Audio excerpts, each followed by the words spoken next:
Hello guys, আসসালামু আলাইকুম। Welcome back to my another video. আজকে এই ভিডিওতে কথা বলবো কাতারের 5 স্টার হোটেলের জব সম্পর্কিত। অনেকেই বাংলাদেশ থেকে এখনো আসতেছেন, ভিসা এজেন্সিগুলো তাদেরকে 5 স্টার হোটেলের জব দিবে বলে নিয়ে আসতেছে। তো 5 স্টার সম্পর্কিত সমস্ত তথ্য এই ভিডিওতে তুলে ধরবো।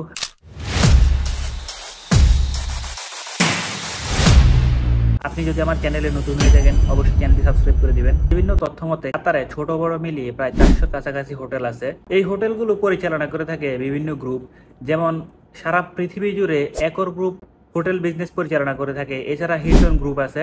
তো এই ধরনের অনেকগুলো গ্রুপ আছে যারা হোটেল বিজনেস পরিচালনা করে থাকে সারা পৃথিবী জুড়ে। এখন আসি সরাসরি কাতারে হোটেলের ভিসা হয় কিনা। বাংলাদেশ থেকে এখন যারাই আসতেছেন, যারাই নক দিয়েছেন, তো আপনারা যে কোম্পানিগুলো বলতেছেন, এই কোম্পানিগুলো মূলত এখানে সাপ্লায়ার বা থার্ড পার্টি হিসেবে কাজ করে হোটেলের সাথে। এগুলো সরাসরি হোটেলের ভিসা নয়।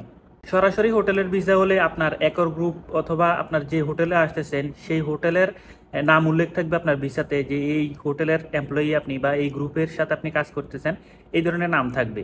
কিন্তু এগুলো তো হচ্ছে আপনার আমাদের বাংলাদেশিরা ছোটোখাটো যে কোম্পানি খুলছে, ক্লিনিং, হসপিটালিটি, এই ধরনের নামের কোম্পানিগুলো আর কি। তার টপ লেভেলে যে হোটেলগুলো আছে, কয়েকটা হোটেলের ধারণা দেয় আপনাদেরকে, যেমন Oryx Airport Hotel, Rixos Gulf Doha, Mandarin Oriental, Fairmont Raffles, Zulal Wellness Resort, Four Season. হোটেলগুলোতে সরাসরি কাজ করতে হলে আপনাকে যখন ফ্রি ওপেনিং হয় হোটেলের, তখন আপনি জয়েন করতে পারেন, অথবা লোকাল হায়ারিং যখন করে, তাদের যখন ভ্যাকেন্সি থাকে তখন তারা লোকাল হায়ারিং করে থাকে। সব ক্যান্ডিডেটরা অ্যাপ্লাই করতে পারবেন। তাদের অবশ্যই অন্যান্য হোটেলে কাজ করছে এমন এক্সপিরিয়েন্স থাকতে হবে, হোটেল ম্যানেজমেন্ট ব্যাকগ্রাউন্ড থাকতে হবে, তা না হলে কিন্তু তারা অ্যাপ্লিকেশন অ্যাকসেপ্ট করবে না। অনেকেই বাংলাদেশ থেকে নতুন করে আসতেছে, যে আবেদন করে বলতেছেন যে আমাদের অ্যাপ্লিকেশন রিজেক্ট আসতেছে, অ্যাপ্লিকেশন অ্যাকসেপ্ট করতেছে না।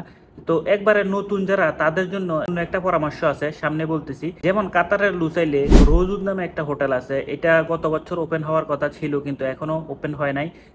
নেক্সট মান্থে হয়তো ওপেন হইতে পারে। তো আমার একজন কলিগ ছিল, সে কিন্তু অনলাইনে আবেদন করেই ওই হোটেলে জব পাইছে এজ এ কনসিয়াস হিসেবে। সো গাইস, এখন আসি সরাসরি হোটেলের কাজের সুবিধা এবং অসুবিধা।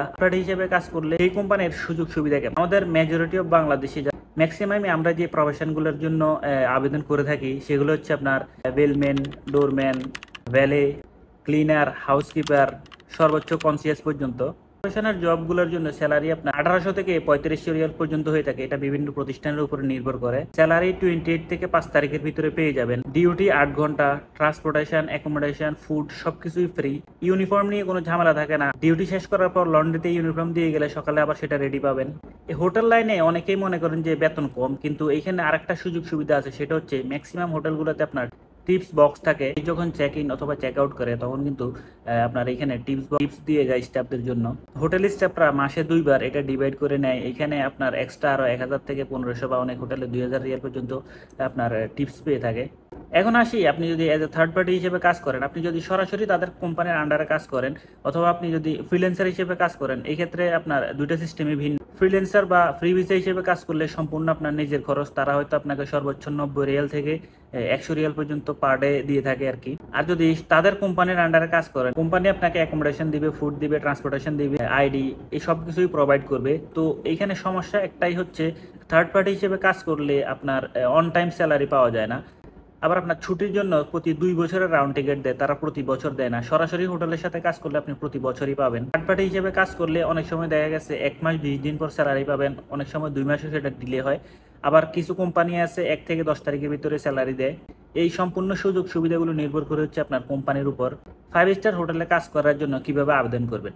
একটু আগে যে আপনাদেরকে বললাম যে একর গ্রুপ পরিচালনা করে থাকে, হিলটন গ্রুপ পরিচালনা করে থাকে, তারা ওয়ার্ল্ড ওয়াইড যেহেতু ব্যবসা পরিচালনা করে থাকে, আপনি যে দেশেই বসবাস করেন না কেন, তাদের ওয়েবসাইটে গিয়ে আপনি তাদের কেরিয়ার অপশন পাবেন। ওইখানে গিয়ে আপনি আপনার যোগ্যতা অনুযায়ী সেখানে আপনি আবেদন করুন, আপনি কোন প্রফেশনে যোগ্য। যদি হসপিটালিটি লাইনে কাজ করে থাকেন, অবশ্যই আপনার ব্যাকগ্রাউন্ড হোটেল ম্যানেজমেন্ট থাকতে হবে।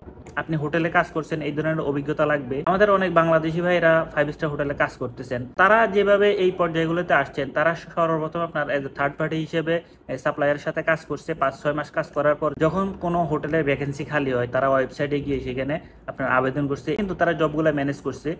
তো যারা একেবারেই নতুন আছেন, কোনো এক্সপিরিয়েন্স নাই, আপনারা সর্বপ্রথম থার্ড পার্টির সাথে কাজ শুরু করতে পারেন। আপনাদের অভিজ্ঞতা হলে তখন কিন্তু আপনারা নিজেরাই ভালো একটা হোটেলে জব ম্যানেজ করে ফেলতে পারবেন। অনলাইনে গিয়ে আপনারা কাতারের টপ 10 হোটেল সার্চ করতে পারেন। সেখানে যে হোটেলগুলো আসবে সেই হোটেলের নিজস্ব ওয়েবসাইট আছে, সেখানে গিয়ে আপনি ক্যারিয়ার অপশনে যাবেন। যদি প্রয়োজন হয় আপনার জিমেল আইডি দিয়ে লগ ইন করে নেবেন, লগ ইন করে পাসওয়ার্ড দিয়ে আপনি একটা প্রোফাইল ক্রিয়েট করে নেবেন। পরবর্তীতে আপনি সেখানে তাদের ক্যারিয়ারে গিয়ে আবেদন করবেন আপনার যোগ্যতা অনুযায়ী। তো গাইজ, এই ছিল 5 স্টার হোটেল সম্পর্কিত। আপনাদের যদি আরো কোনো কিছু জানার থাকে অবশ্যই আমাকে কমেন্টে জানাতে পারেন, আমি আপনাদেরকে তথ্য দিয়ে সহযোগিতা করার চেষ্টা করবো। দেখা হবে ইনশাল্লাহ পরবর্তী ভিডিওতে অন্য কোনো টপিক নিয়ে। সে পর্যন্ত ভালো থাকবেন, আল্লাহ হাফেজ।